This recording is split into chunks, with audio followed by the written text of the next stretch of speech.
Santa Margareta Maria Alacoque, perawan. Margareta Maria Alacoque lahir pada 22 Juli 1647 di kota Janots, Burgundia, Lautecourt, Prancis. Maria adalah nama karismanya. Ayahnya Alacoque adalah seorang notaris. Ibunya bernama Filiberta Lamin. Pasangan saleh ini dikaruniai 7 orang anak yang hampir semuanya mati dalam usia muda. Hanya Margareta yang hidup agak lebih lama. Margareta berwatak tenang, manis, dan saleh. Ia lebih suka akan kesunyian daripada bermain-main dan berhura-hura. Oleh karena itu, ia sangat dikasihi, bahkan dimanjakan oleh orang tuanya. Namun, Tuhan rupanya mempunyai suatu rencana khusus atas dirinya.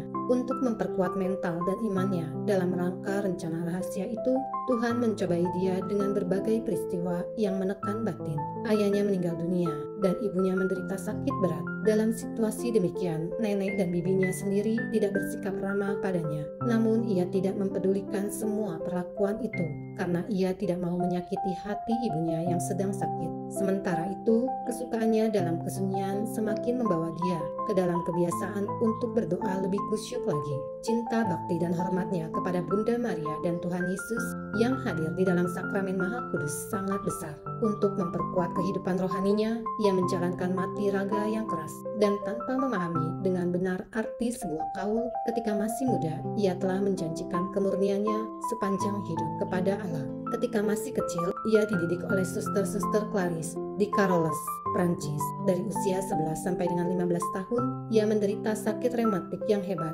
sehingga terpaksa harus terus berbaring di tempat tidur. Semua peristiwa yang menimpa dirinya boleh dikatakan merupakan penyelenggaraan ilahi atas dirinya, karena sesudah sembuh dari sakit itu, ia mengalami penampakan-penampakan Tuhan Yesus.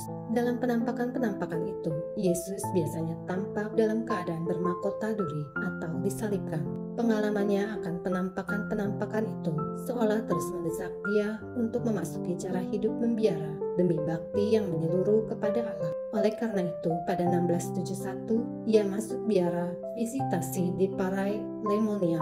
Di sini Tuhan menampakkan diri kepadanya dan menyampaikan wahyu tentang devosi kepada hati kudus Yesus.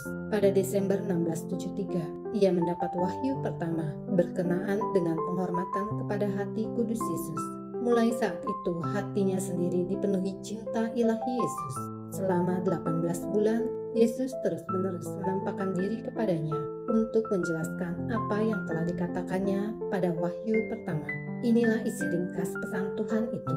Orang harus menghormati hatinya yang maha kudus. Bentuk hati Yesus itu sebagaimana tergambar jelas dalam penampakan yang dialami Suster Margareta Maria.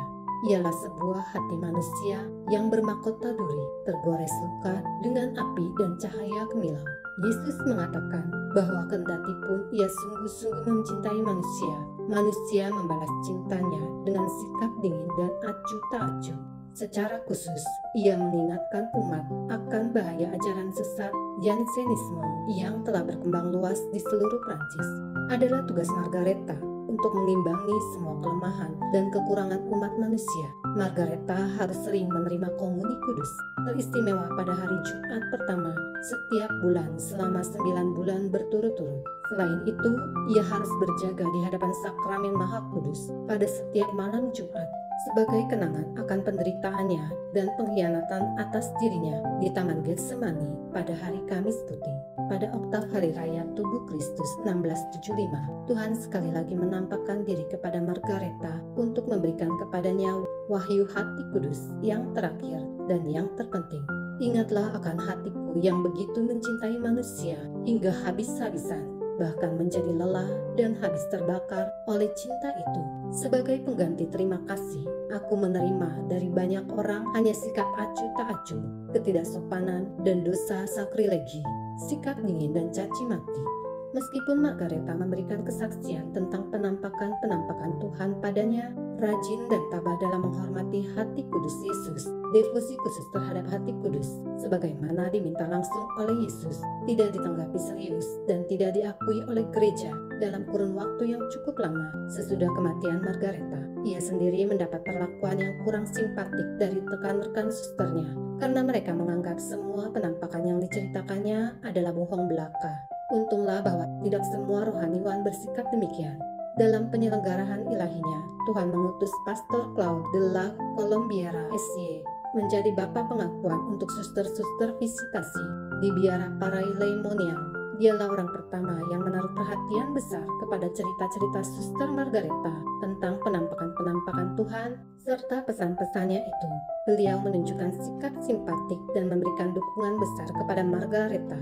Sepeninggal Suster Margareta, Pastor Claude melalui tulisan-tulisan dan khotbah-khotbahnya di Inggris dan Prancis menyebarluaskan berita penampakan-penampakan Tuhan yang dialami Suster Margareta.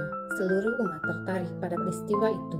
Dan sejak saat itu, digelarkanlah devosi kepada hati kudus Yesus dan jam suci di hadapan sakramen Maha Kudus, sebagaimana dipesankan Tuhan kepada Margareta.